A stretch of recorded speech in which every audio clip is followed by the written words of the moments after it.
All right, let's go ahead and open it. We're in John 2. This will be I think, our last week in John 2.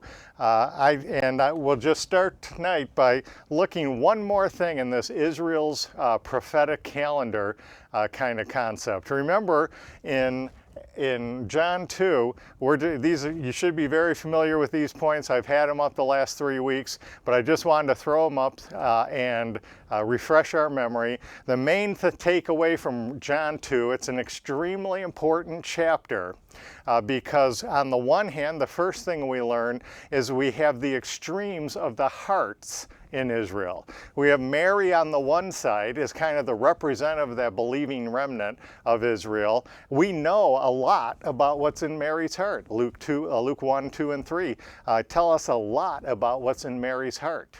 And so what's in Mary's heart is what's in generally the hearts of that believing remnant.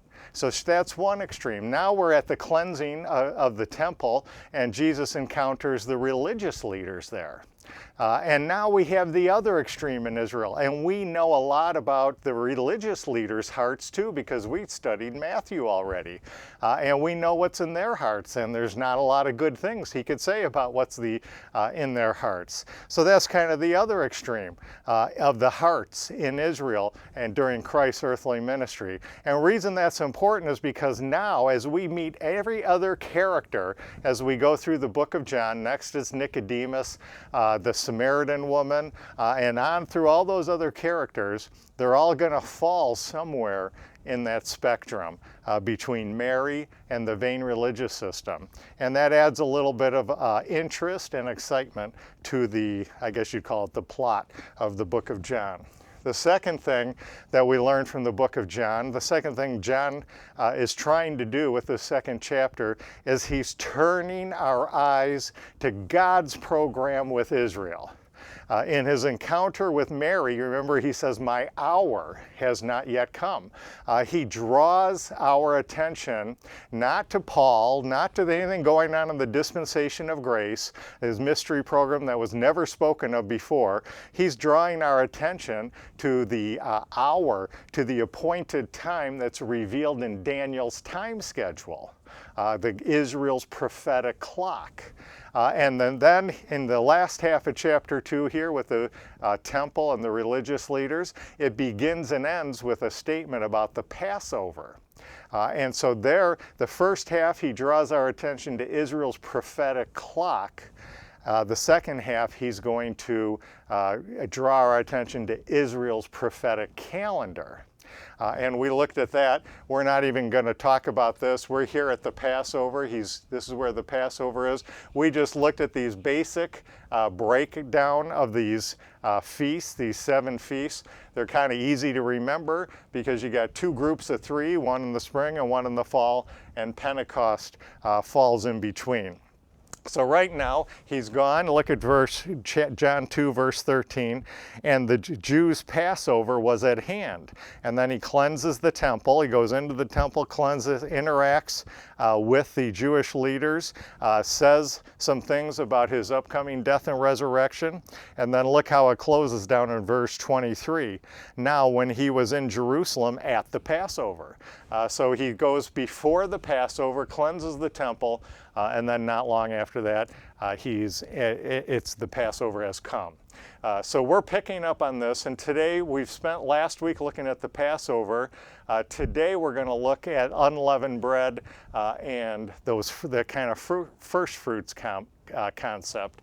And then we'll probably leave the rest of these, and then as we come up to them in the book of John, we'll get some more details on them.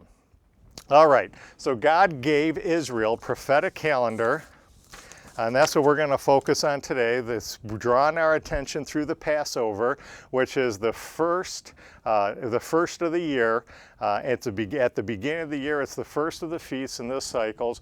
God gives them this annual set of feast days, an annual prophetic calendar, whereby believing Israel could participate in a prophetic preview that showed how the Lord was going to provide Israel with her national salvation.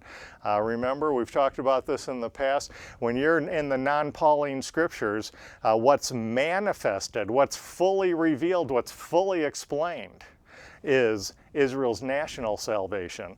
If you want to know how, have a full explanation, a full manifestation, all the nuts and bolts of how God saves individuals, going all the way back to Adam's fall, how he saves individuals through Adam, born into this world as ungodly sinners on enemy status before him, that's explained by Paul. You got to go to Paul for the full explanation of that. And so we have to keep that in mind. This prophetic calendar, the Passover here, is not the way God saves individual sinners. It's the way God saves his friends and makes them participants in Israel's national salvation. And we've been over that past, so I'm just bringing that back to memory. This part, their part, the believing remnant's part in this opportunity is to carry out a simple little memorial vignette of clearing out the leaven of their household. And that's what I want to do tonight. I want to look at that. To me, this is going to be, to me anyway, hopefully it is for you too, is going to be a fun little message, maybe stretch our thinking a little. And I'm hoping it's just a fun message thinking along these lines. But let's go to Exodus 12:15. You can keep a bookmark in John. I guess I'll do that in case I go back there. But let's go to Exodus 12. That's where we learn about the Passover instructions. Exodus 12, and look at verse 15. Well, I guess let's look at verse 14, because this brings up this whole memorial kind of concept with the Passover. This is Exodus 12, verse 14. And this day shall be unto you for a memorial, and ye shall keep it a feast to the Lord throughout your generations. You shall keep it a feast by the ordinance forever, which is kind of ironic. This was written before their history started. We're at the Exodus here. But we looked last week and saw they didn't keep the Passover very much. And we looked at that last week.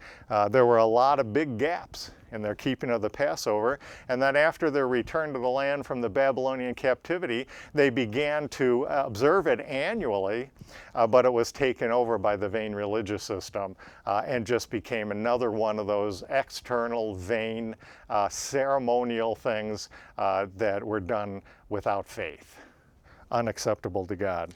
And that's what's going on in the days of Jesus. And Jesus is in here now, and he's cleansing the temple. Well, let's read why he may be cleansing the temple. Look at verse 15. 7 days you shall eat unleavened bread.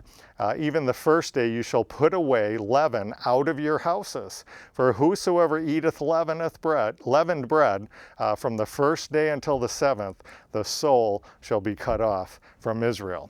So that's what I want to look at today.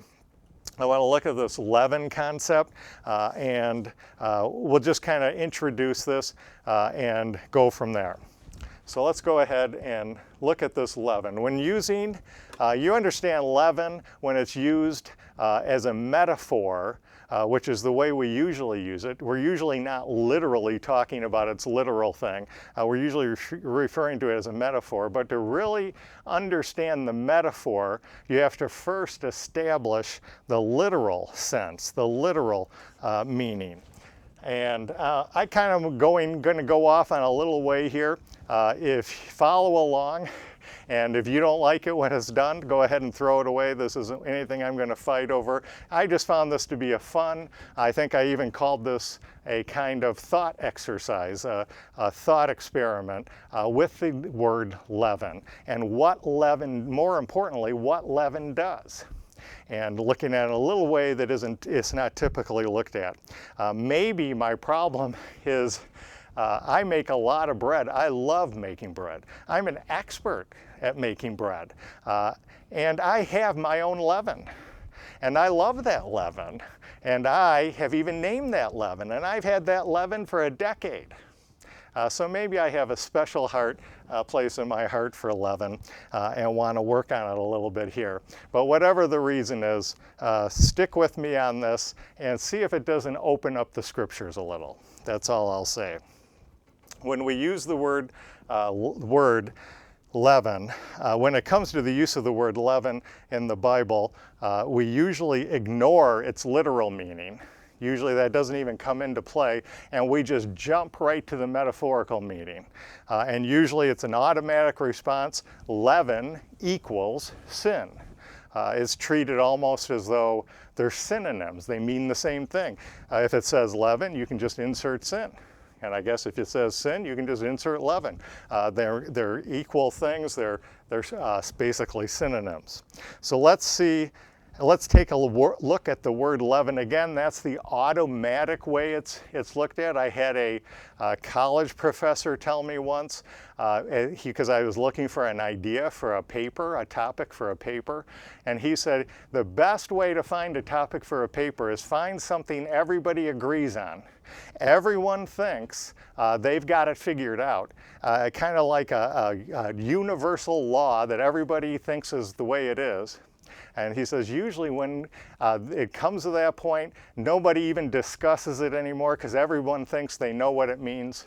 Those are the greatest topics to go look at and reevaluate them. So I'm going to come here, I'm going to follow that guidance. If I remember correctly in that class, it did very well for me on my term paper. And we're going to look at the word leaven, go a little bit further, a little beyond just the automatic knee-jerk response, leaven equals sin, and kind of take a look at that. So that's what we got ahead from us. And see if that doesn't open the scriptures a little bit. If we look at the English dictionary, I checked 3, I think it was Merriam-Webster, Oxford, and Collins dictionary, and they basically all agreed that leaven in the English is a substance that is used in dough to make it rise. So there's your literal primary meaning for the word leaven. Then from that kind of follows from that a pervasive influence that modifies something or transform it for the better. No one adds leaven to make something worse. You add leaven to make something better. You add leaven to a mixture of flour and water and salt. If you just baked flour and water and salt, that lump, you threw it in the oven and baked it, you know what you'd be able to do with that? Absolutely nothing. Well, the only thing you could probably do with it is use it as a doorstop. That little bit of leaven in there is what makes a bread dough bread. It's what makes it in there. It's a pervasive influence that permeates something that's added in a little amount and that modifies it. And the general, common, everyday, literal sense is it's for the better. It's to improve something. And of course, all you got to do is look at bread. Look at bread. And we use the word leavened all the time, don't we? He leavened his dry speech with humor. There we use the word leaven. The word levity, kind of lightness, happiness, that comes from the word leaven. Those all come from that English background of that word.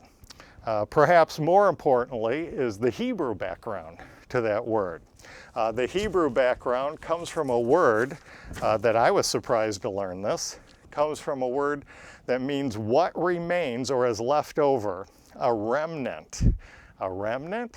Does that sound like anything we talk about all the time? Noah's family, for instance, in Genesis 7:23, was called a remnant of humanity that survived after that flood.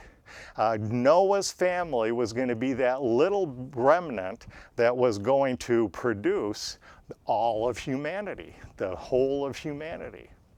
Of course, we're always talking about the believing remnant of Israel, that remnant concept, and we won't turn to these passages. We've talked about it enough, but I gave you a whole bunch there if you want to look those up afterwards or in your own Bible time.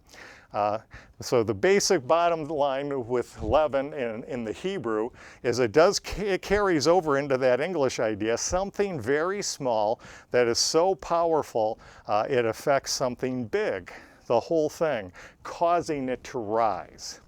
The most common literal example of this, of course, is bread, leftover, and there it's used the leftover dough, the remnant dough, the leaven of the dough is pulled out. You know, you'd make a loaf of bread, it'd be leavened, and before you bake that loaf, that dough ball, you would pull out a chunk of that older dough you're ready to bake, put it aside in a little container, put the dough that's leavened in the fridge. It's going to make a nice loaf of bread. And then tomorrow when you're ready to make bread again, you take that little bit of remnant leaven and you put it in the new water, flour, salt mixture. And you mix it up and you save a little bit of that then for the next day, and you bake what you made, and it just goes on and on like that down through the line. And it causes a small bit of leftover dough put into a large amount of new dough, causes it to rise to be a big loaf. And it's to improve. If you didn't have any leavener, well, if you can make a flatbread without leaven, but it's usually pretty thin. It certainly wouldn't be a loaf, wouldn't be bread. It might be a flatbread, but not what we would call a loaf bread. So this then was the extended to the primary metaphor for leaven. Something that when added to something else, even in extremely small amounts, gradually but powerfully affects the whole thing. And that's something I just want you to keep in mind, as that's how this works, that's how it's going to work. We haven't talked about anything, whether it's good or bad now. As a matter of fact, its literal background is almost always good. It's to make something better than it was before. And so at this point, leaven can be either a power for the good or a power for the evil. It depends, always depends, like every other word in English or Hebrew. It depends on the context. It's just a word, leaven. It can be something good, it can be something bad. And generally in common usage, outside the Bible at least, it's generally something for the good. And so we need to base it on context and on the everyday level is generally good. It was very good that you can make a big loaf of bread out of a little leftover dough, as using a little leftover dough as leaven. All right, so now let's get back to the Bible. That's kind of the background. That's the literal usage of the word leaven. And with that little bit of background, now we're going to look at what Bible teachers say, what the Bible says about it. And so contrary to everyday use, kind of opposite of what everyday use, most Bible commentators suggest that leaven is always meant to be something negative, something bad. Leaven equals sin. You see the word leaven, you put in the word sin. They're basically synonyms. And sometimes they'll try to justify that by explaining that leaven it causes fermentation and therefore it corrupts. But does that really hold water? Are there other things used and offered to God, even fire offerings to God, which means God actually partakes in them, that are fermented? There is, and we'll take a look at that as we go down here. So this can't be correct. Innumerable treasured and invaluable foods are fermented, not the least of which is wine. Wine is probably one of the most fermented substances of all. I mean, bread might ferment for a day or two, but wine ferments for weeks and months and years.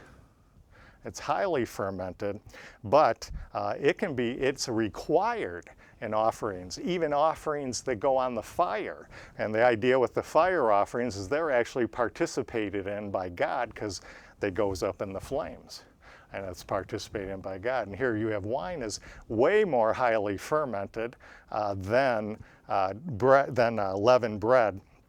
And so under controlled conditions, leaven always results in something good and always makes it better. And I don't think there's a correlation there. Fermented foods don't automatically mean corrupted things that can't come into God's presence. Wine is an example, something far more highly fermented that is required in some direct offerings, in some of the offerings. Fermented foods as a whole, without fermented foods, it is doubtful nations in the Middle East or anywhere else would have survived. Because of the fluctuations of weathers and seasons and enemies, their food source was always in doubt. Shortages of water, fermented foods which kept longer, they have a much longer shelf life. And they had all kinds of fermented foods in the Middle East. Fermented milk, they had cheeses, they had grains that were fermented, and they used those because of their hot environment for storage application. They could store the foods longer. And so if wine could be used in sacrifices of fire, again, which indicate they're things, not just something put around or on the altar, but actually go up in fire, which means they go up to God, then if the leaven isn't accepted, it's not because of the fermentation, because other foods that are fermented are offered to God. So there has to be something else than fermentation equals corruption or leaven equals sin. So we're back to this. Context determines whether the meaning is negative or positive.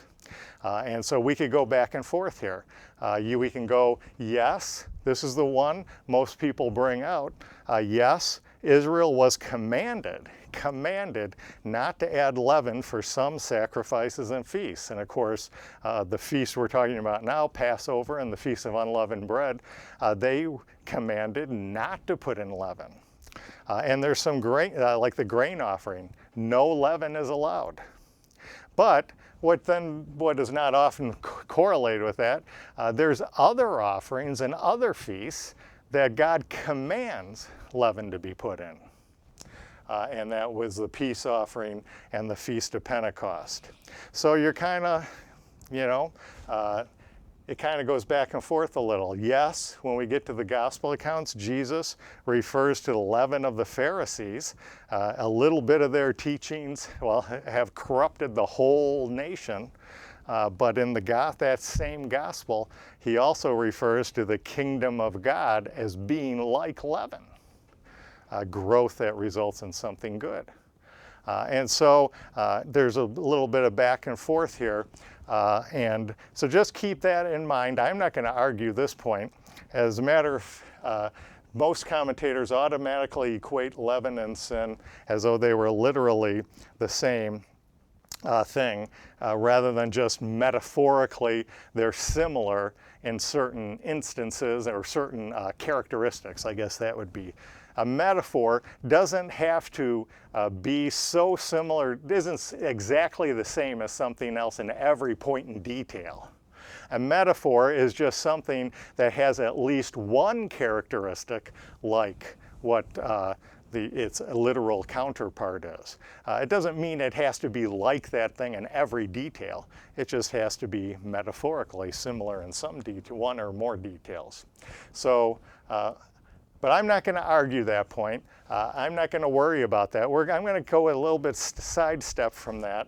And what I'm going to do now is pick it up from here. And even if we concede, just for the sake of argument, I'm just going to set that whole argument aside. If you want to think leaven always means something negative and sin, that's fine.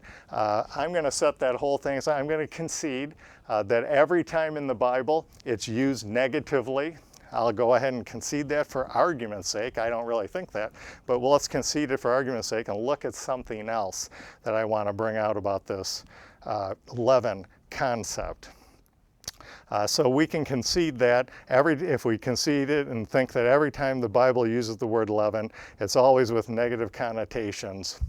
We have to also concede that even if that's true, it is also true that God, when God powerfully works, he does positively what leaven does negatively.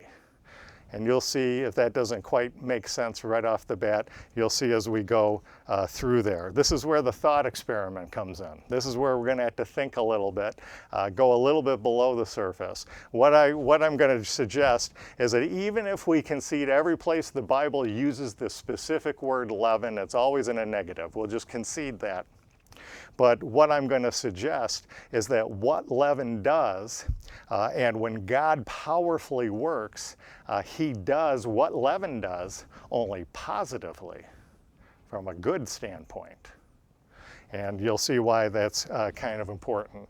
Let's look not just at where the word leaven is used, but where the idea of leaven, where the principle of leaven exists. And that takes a little more careful reading. And that's what I want to do tonight. Not fight over whether leaven's negative or positive. We'll concede it's negative. But look at something now beyond that. Look at how leaven works. What characterizes the way leaven works, even if we concede that when leaven itself does it always negatively, when God works that way, it's always positively. And you'll see through a few examples, and I'm doing this because I think this opens up the scriptures. You're going to see this many other areas, and I'm going to give some examples now. When we notice something having the characteristics of leaven, even when the specific word isn't used, we see the leaven principle at work in the Bible. And one might say, and yes, this is the pun is intended here, one might say that this little concept, this principle of leaven permeates the whole scriptures. And yes, pun intended with that. And we'll kind of go through this as we go through. So now you want to know, what in the world am I talking about? Let's go back to Exodus a little further, and let's go to Exodus 1.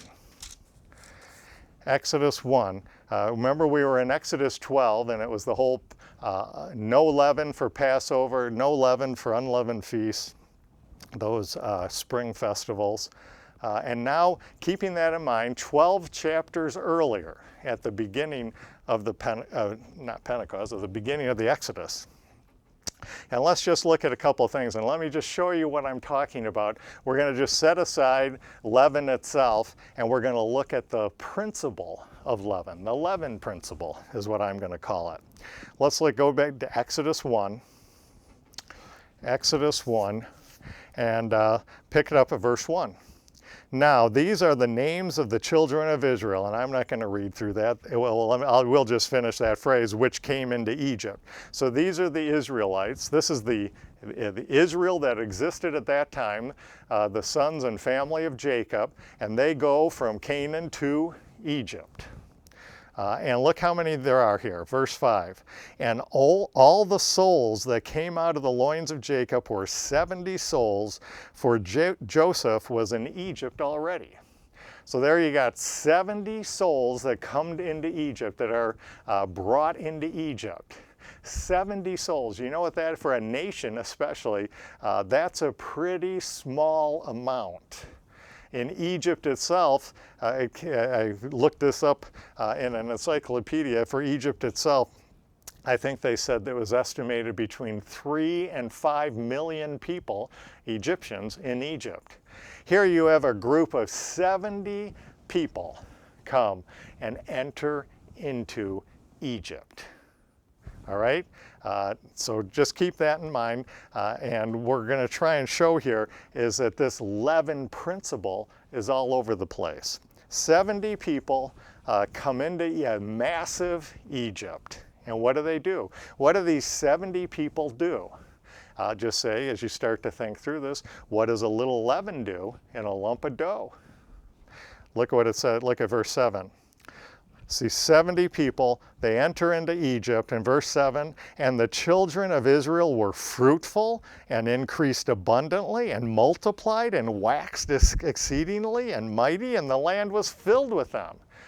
When you have a bunch of exclamations, and you have a bunch of of words that just try and bring out almost beyond what words can say. You know, they're trying to make a point here. Look how many different ways. You had these 70 people, this little tiny group enters into Egypt, totally insignificant. No one even notices them. 3 to 5 million Egyptians running around Egypt. And after a few hundred years in Egypt, look at verse 7 again. Let's just read it again with all the emphasis. They were fruitful, they increased abundantly, they multiplied, they waxed exceeding, and they filled the whole land, the whole nation. They filled it. Remember, when we go into the Exodus in the wilderness, based on what it says there were 2 to 3 million Israelites that went out in the Exodus. So now this 70 group of people have grown and expanded and risen up in the nation, and now there's almost as many Israelites as there are Egyptians. Now there arose a new king, verse 8, over Egypt, which knew not Joseph. And he said unto his people, behold, the people of the children of Israel are more and mightier than we. Come on, let us deal wisely with them, lest they multiply. And it come to pass that when there falleth out a war, they join our enemies and fight against us, and so forth. The Pharaoh's upset about this. The Pharaoh's worried. The Pharaoh thinks that Israel has corrupted the nation. Israel has just started out as these 70 people. Now they've filled the nation. They've risen and filled the nation. And now the Pharaoh is worried about it. And he's going to go to pretty big extent to deal with them. Go down to verse... let's go down to verse 16. You know the story in the first chapter here. I'm not going to read through the whole chapter. But look at the king's response in verse 15. And the king of Egypt spoke. Well, first of all, they're going to afflict the Israelites, right? In the verses before that, they give them the impossible tasks and jobs. And then verse 15, and the king of Egypt spake to the Hebrew midwives, of which the one was Shiphrah, and the name of the other was Puah, and he said, when ye do the office of the midwife to the Hebrew women, to see them upon the stool, if it be a son, then ye shall kill him. But if it be a daughter, he shall live. And of course, we know the midwives didn't do that, didn't obey what the Pharaoh said, and were rewarded for that and all that. My only point is to bring out this principle. Here you had a little group of people, a little group come and they entered into Egypt, and not too long afterwards, they've grown, they're mighty, they've permeated every area of Egypt. My point is, leaven is a little bit in the eyes of the beholder. To Egypt, Israel was like leaven. Something that started out small, 70 individuals, but was viewed as affecting the whole nation. They became millions, grieving Pharaoh because it affected the whole nation. And of course, in his view, it was affecting it negatively. And he wanted to purge them out. I thought if we get rid of all their newborn sons, they'd begin to diminish and die out, and he'd purge them out of the house of Egypt. But of course, now just think of now, go fast forward to Exodus 12, and now you have, but that God now is telling the Israelites to purge out the leaven, to purge out Egypt from them. Throw out everything that has to do with Egypt and their religious system and their idolatry and their false gods and all that stuff they've become familiar with in Egypt. They're supposed to clear all that out. And why does he want them to leave the nation of Israel as unleavened dough? Because he's going to raise them up himself. He wants them to rely solely on himself. Get rid of all the leaven of Egypt, get it all out, everything associated with their gods, their idolatry. And what does he teach? We've been over this many times too. What does he teach them in the 40, 50 days in the wilderness? he teaches them about the grace resident in his Jehovah name. He's teaching them, I'm the God above all other gods. I'm the one and only God. I'm your God. All you have to do is rely on me. Don't rely on anything from Egypt. Rely on me. And he takes them through the wilderness there. So to God, Egypt was a leaven, which needed to be removed from Israel so that they could trust him completely, trust completely in him. And he tells them in Exodus 12, purge out all the leaven. Everything associated with dependence on Egypt and her things, now go out with me and learn to rely on me as I take you through the wilderness. God's going to deliver Israel from Egypt. He doesn't want them to take any of their little bits of gods and idolatry lest they affect the whole nation. He wants them to get rid of even the tiniest bits of the tiniest remnants, the tiniest bits of leaven from the nation of Egypt, so that when he takes them out, they can be in complete reliance upon him as he teaches them to rely upon him. And so he's going to do that. And I'm just trying to point out, once you go beyond the word leaven and look at the leaven principle, you see it all over the place. Here you have this irony. Just as Pharaoh grieved over Israel, Israel's affecting the whole nation of Egypt, so too God out in the wilderness is going to grieve when Israel brings Egypt and its idolatry into their relationship with him. Remember, they get out in the wilderness, as soon as they run on some hard times, what do? They murmur, they complain, and what do they say? We want to go back to Egypt. We did better there than we're doing out here. And they were supposed to get rid of all that. They're supposed to keep reenacting every year removal of everything that provides a reliance, except for reliance on the Lord God of Israel. And so just as Pharaoh grieved over Israel's affecting his nation, so too God will grieve over Israel when she brings Egypt's things into their relationship with God. And we see them doing exactly that. And we see doing just that when they go out into the wilderness with him. And I'm just trying to bring out, doesn't that open the scriptures a little? Here you have at the beginning of the book, there's an irony here. Here you have Pharaoh, he's looking at the Israelites, as I guess you could say leaven. They're ruining his nation. They're come in and they could take over the nation. They've started out as 70 people and they've multiplied and permeated and risen up and gone throughout the whole nation. He wants to get rid of Israel. Of course, when God gives him the chance to do that by him taking them out, he doesn't want to do it that way. He comes up with these other schemes, but that's another lesson. And then the Lord is, now you get to chapter 12. The Pharaoh wanted to remove Israel. God's Israel wants to remove Egypt and Pharaoh. And so you have this little irony going on in the book of Exodus. So God gave them the Passover and unleavened bread. When Pharaoh's Egypt wanted to do with the Lord's Israel, what Pharaoh's Egypt wanted to do with the Lord's Israel, they wanted to purge them out, destroy them. The Lord's Israel was supposed to do with Pharaoh's Egypt. Take out the leaven at the first Exodus and rely solely on the Lord. It is something that they will all do. There's going to be another Exodus. We've talked about this before too, at the end time Exodus, at Christ's second coming. There's going to be another Exodus in this. It's a far greater Exodus. And at that time, they're going to be an Exodus. And when they come out of the Exodus, what happens to the Egyptian empire? It crashes.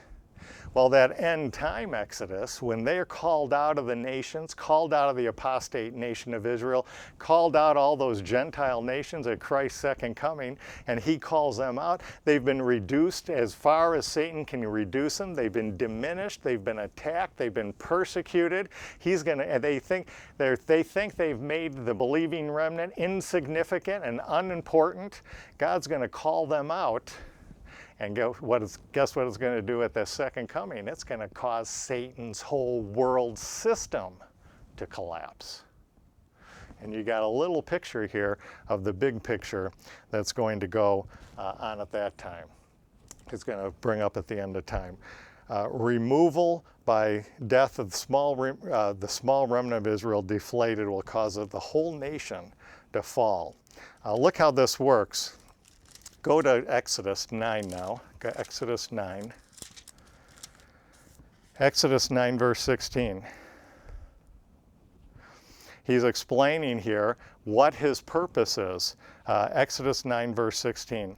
And in very deed for this cause have I raised thee up. He's talking to Pharaoh here. For to show in thee my power, and that my name may be declared throughout all the earth. And so there you have, I guess read verse 17, as yet exalteth thyself against my people, thou wilt not let them go. You'd think Pharaoh would want to let them go. He was worried about them at the beginning, but now that God is commanding and asking of him, he doesn't want to do that. He doesn't want to do it God's way. He wants to do his own way, and of course it's going to end disaster for him. But the goal of this all was that the nations would recognize who God is. This Israel has the one true God. And God's going to put it on display at the first Exodus, here in Exodus, and it's going to be an infinitely greater display of that at the second great Exodus at Christ's return. And so that's what's going to be going on here, and he's going to do this now in this leaven concept comes up over and over again. The Lord required Israel to remove all leaven of Egypt, all reliance on Egypt and its idolatry, and all its ways, so that they could be a new unleavened dough. You know what they take out with them? They take out their unleavened dough and their kneading troughs. They don't take out the bread. Now they might have had some flatbreads and stuff like that available. They take out the dough. I think that's an important thing, because what that represents is what God's going to do. God takes them out of Egypt as not unleavened bread, but as unleavened dough, so that he can put his own teaching, his own things into them. And we'll see that as we go through the history here. He's going to inflate them. He's going to rise them up himself. He doesn't want them raised up with Egypt's things. He wants them leaving as unleavened dough without any of Egypt's leaven in there. And he's going to take them out in the wilderness, and he's going to raise them up with his things. Now let's watch as we go through here. At the end of the journey, we're going to see this is exactly what happens. He takes them out as unleavened bread. They leave as these slaves of Egypt. They go out in the wilderness with the Lord as unleavened dough. He works with them for this 40 or 50 days, just a short amount of time. And look what he's able to accomplish with them. Go to Exodus 19. Exodus 19.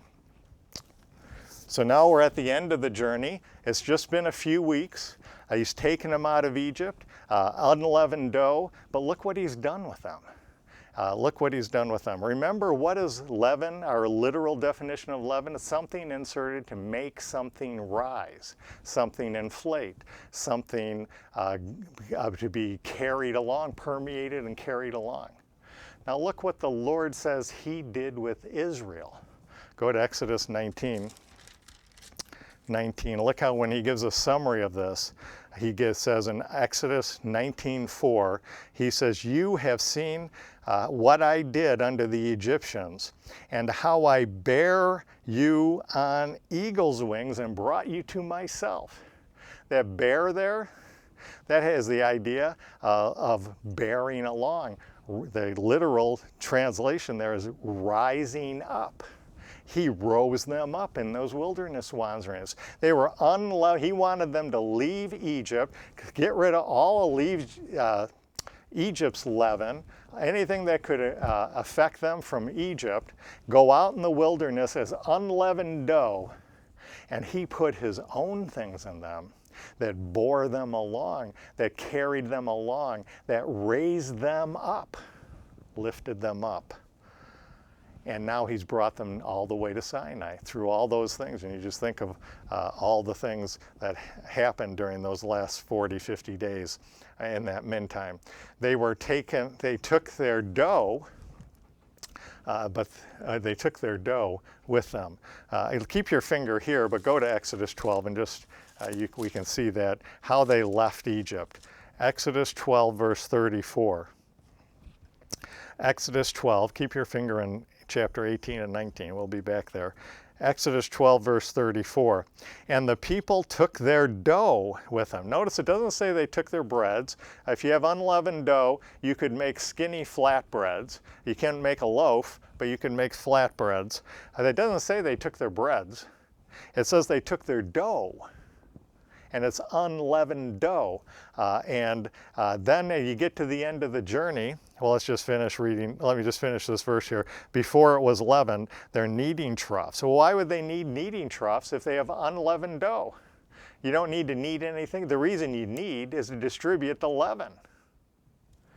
And they were going out with their unleavened dough and their kneading troughs, but they didn't have anything to knead into the dough.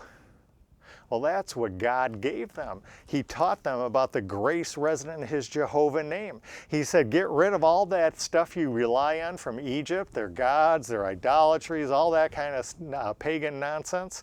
Come out as unleavened dough and come into the wilderness with me. Bring your kneading troughs, because I'm going to give you things and you're going to knead what I teach into that dough. And through that, I'm going to raise you up, bear you along on eagle's wings, lift you up high, inflate you, so that you can be the people I designed you to be. Now, did that happen? And so let's go back to Exodus. Exodus chapter 18 now. Did that happen? Now we know the beginning and end. They left as deflated little bits of unleavened dough. That's how they left. They had their kneading troughs, but they didn't have anything to knead with, because you need in the dough, you need it to get the leaven distributed. If you just stuck leaven in the middle of a lump of dough, it wouldn't do anything. You got to knead the leaven throughout so it's distributed throughout the dough. And they go with their unleavened bread, they go with their kneading trough, and God gives them what to knead into that dough. And what he gives them, the grace resident in his Jehovah name, his teaching, their reliance on him, is what's going to inflate them, raise them up, bear them along as on eagle's wings, rise them above all the other nations of the world, and they will fulfill his plan and purpose to be his light to the Gentiles, the proclaimer of his name to the Gentiles. So that's what he says in Exodus 19:4. Did it work? Well, let's see if it worked. Go back a few verses and go back to chapter 18 and look what this, just a few days before this, they were nothing but a bunch of slaves in Egypt. They got rid of Egypt's stuff, went out in the wilderness with the Lord. He gave them his stuff. He says at the end of the line, I bore them along, I raised them up, I carried them along. And look what happened, verse 7, chapter 18, verse 7, Exodus 18, verse 7. Let's begin at verse 8. Exodus 18, verse 8. And Moses told his father-in-law all that the Lord had done unto Pharaoh and to the Egyptians and for Israel's sake, and all the travail that had come upon them by the way, and how the Lord delivered them. Now his father-in-law, we probably should have gone back a couple verses, his father-in-law is a Midianite. You know what a Midianite is? It's a Gentile. He's a ruler of a Gentile nation. And here you got Moses telling him about the one true God of Israel. Now look at his response, verse 9. Jethro, the Midianite, the Gentile Midianite, verse 9, rejoiced for all the goodness which the Lord had done to Israel. See, that's Israel's function. That's what she's going to do out there in the end times in the kingdom. The nations are going to look on Israel, see all that God did for Israel, and they're going to come to Israel, come to Jerusalem, come to the Christ sitting on his throne in Jerusalem, and they're going to say, do the same thing to us. Do what you did to Israel to us. And Israel's going to dispense God's blessings to all the nations of the world. And here we are a few days after the Exodus, and they're already doing it. They haven't been brought up, really interacted much with God for 300 or 400 years here, depending on how you count it and all that.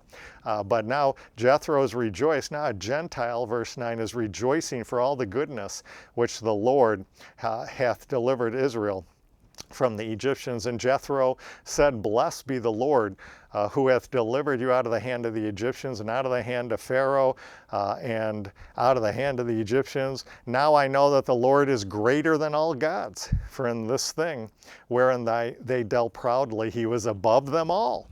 And Jethro, Moses' father-in-law, took a burnt offering and sacrifices to God. And Aaron came, and all the elders of Israel to eat bread with Moses, and so forth. So here you have a bunch of slaves in Egypt. They're told to get pictorially, metaphorically, get rid of all the leaven, all their associations with Egypt, all their connections, all their reliances on Egypt and their idolatries and their gods and their religious system, all that nonsense. Go out in the wilderness with the Lord as unleavened dough, bring their kneading troughs, and he's going to give them, he's going to knead into them through various trials along the way. He's going to knead into them his things. He's going to knead in them his truth about reliance on the grace resident in his Jehovah name.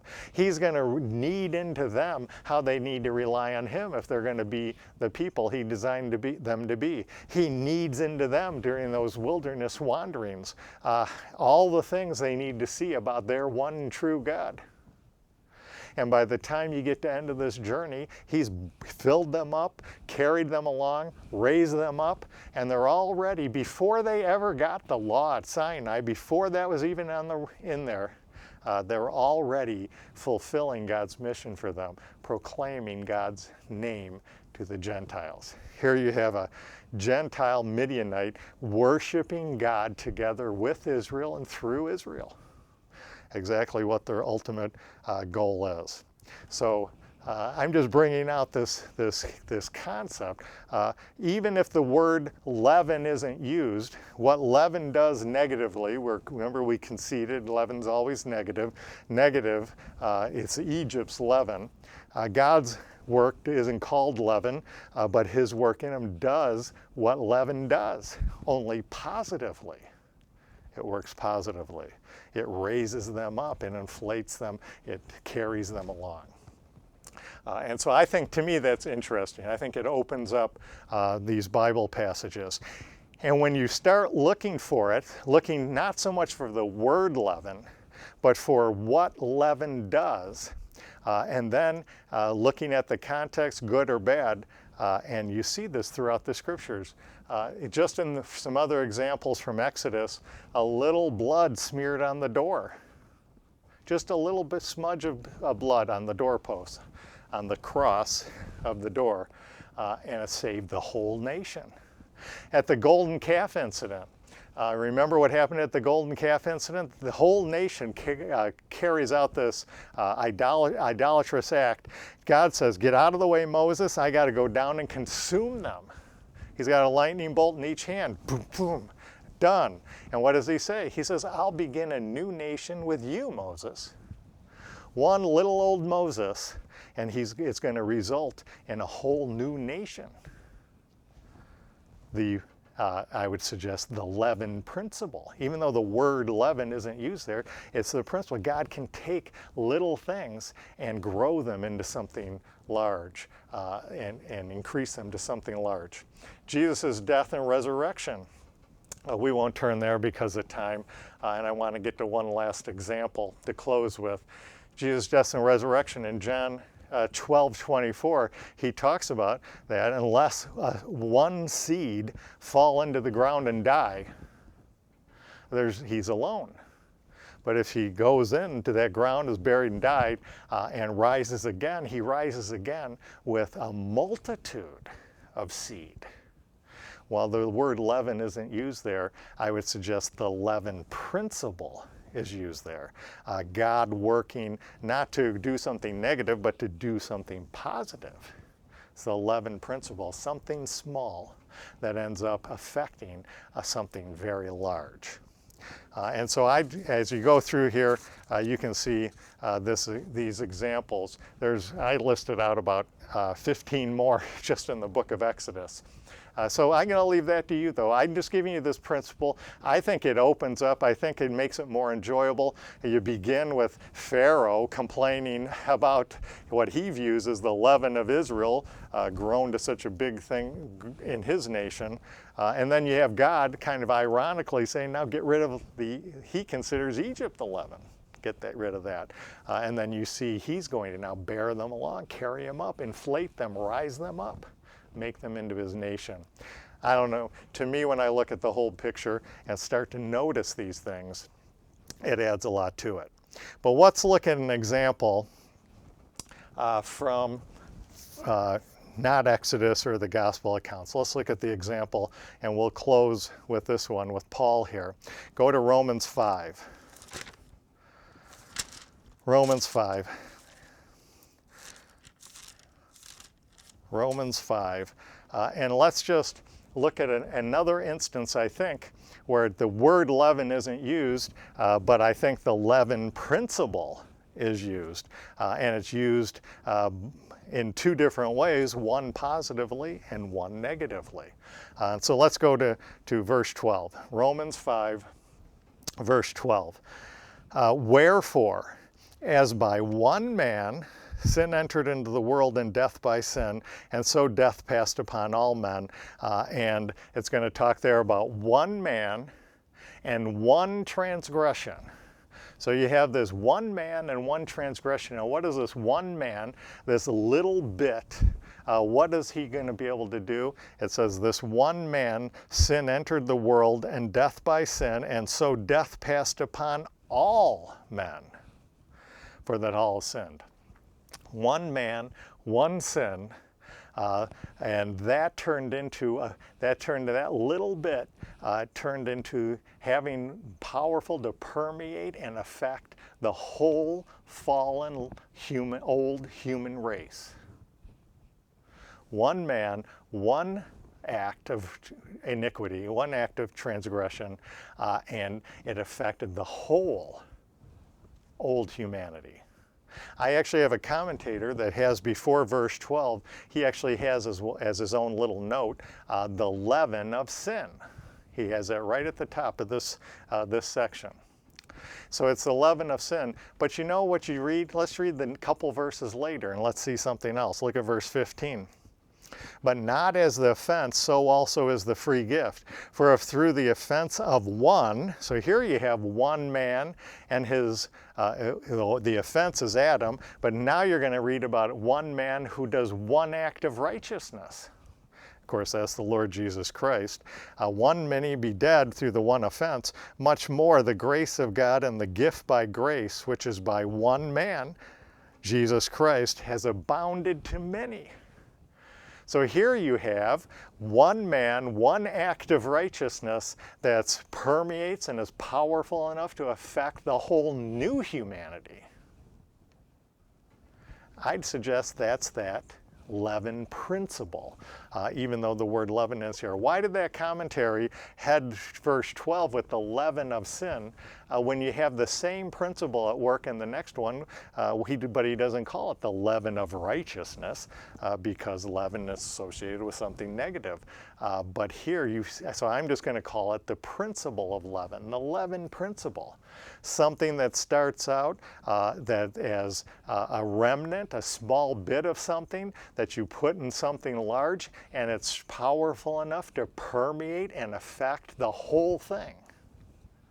And that's not only true of Adam and his transgression, that principle is also true and is what we rely on every minute of every day as a believer. It's true of Christ and his one act of righteousness that imparts righteousness and life to the whole new humanity in Christ. I suggest that's what I'm calling that leaven principle. But it doesn't stop there. It doesn't stop there. Let's keep reading in Romans. And if you go back and read all the last half of chapter 5, reading all the verses, we're not going to do that for time's sake, but you'll see this is even brought out more. But let's go to the next thing. One man and his one transgression affected the whole old human race. One man, one act of righteousness, the Lord Jesus Christ, and it affected the whole new humanity. But chapter 5 doesn't end there. Let's read a little more. Verse 20. Moreover, the law entered that the offense might abound. So now you have the law, there's one little law, and the law is good, right? The law, Romans 7, what was it, 7? I think verse 8 or somewhere, verse 12, the law is good and holy and just and right off the drawing boards of heaven. A little bit of law entered the nation of Israel, and what does it say? It caused. What does it say? It brought forth, it affected. Moreover, verse 20, the law entered that the offense might abound. So here you had this little law entered, a good law, and it affected the whole nation by making the offense abound. Because when you give a law to a sinner, it shows their sin. See, the law is that's religious nonsense that giving the law to a sinner will show him where he's righteous. The law doesn't look at what you do right, the law looks at what you do wrong. It's just like our civil law, our governmental, the laws in our own country.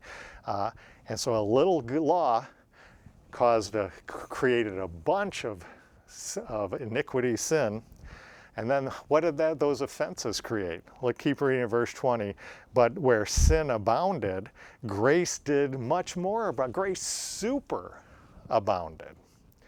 And so here you have, I'd suggest again, even though the word leaven isn't used here, that this is bringing out that leaven principle. A little law affected a huge amount of offenses, brought forth a huge amount of offenses, and those offenses brought forth an even huger amount of grace. So none of these verses use the word leaven, but they do use the characteristics of leaven that form the basis of the metaphor, which becomes so common it became proverbial. A little leaven leavens the whole lump. All right, so I'm just going to leave it there. Hope maybe this gave you, this is nothing fighting over or arguing over. I just think it was, when I began to see this, I thought it was a very helpful tool. I thought it really opened up some passages in the Bible, brought out some subtleties just in that Exodus account that I was trying to show, going from Exodus 1 to 12 and really on to Exodus 19 and really on to Exodus 32. And brought out some of those things and how all that interplays. So I would just conclude, we'll conclude with this little summary. In the Bible, the negative application of the leaven principle to those things that permeate a person or a people, powerfully leading them away from God. Perhaps key words for this would be iniquity and idolatry. The idea there is iniquity and idolatry inflate, raise up a person or the group to in unbelief to rebel and be led away from God. The positive application of the leaven principle refers to the things of God that permeate a person or a people, powerfully leading them to God. Key words here would be first fruits, as we saw with the seed, Jesus talking about being a seed that goes in the ground, that dies. First fruits, inflating and raising up the person or group in belief in Him and His Word. Looking at the Word and its definition and concept and the principle by which it works, one might say that a little bit of this principle permeates and powerfully affects the whole Bible. So hopefully I conveyed just a little bit of that idea. Maybe it will inspire you to go and read some other passages from that framework. And yes, the pun was intended. Let's close with a word of prayer.